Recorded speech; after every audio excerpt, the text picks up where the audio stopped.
Today marks a very important step forward in gaining a better understanding of the world in which our children live and the way our children will grow up in this world. We as adults sometimes don't appreciate how rapidly the world has changed over the last generation. The internet, social media, the way our education system works, the expectations we have on young people, the mix of people who live in our communities, these have changed dramatically in just a generation. And it's very hard for people of my generation to understand how much things have changed over just one generation. We also know that young people in New Zealand do not have as good a passage through life as we would like them to have.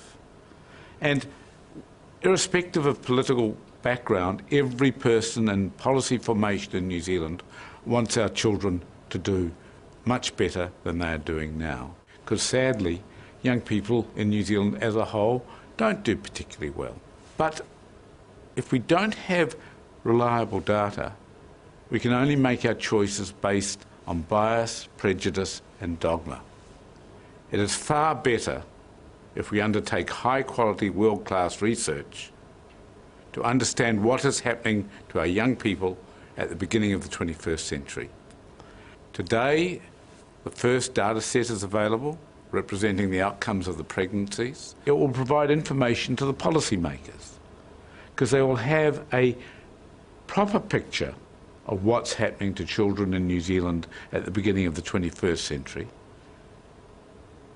which, as I said at the beginning of my talk, is very different to what it was just a generation ago.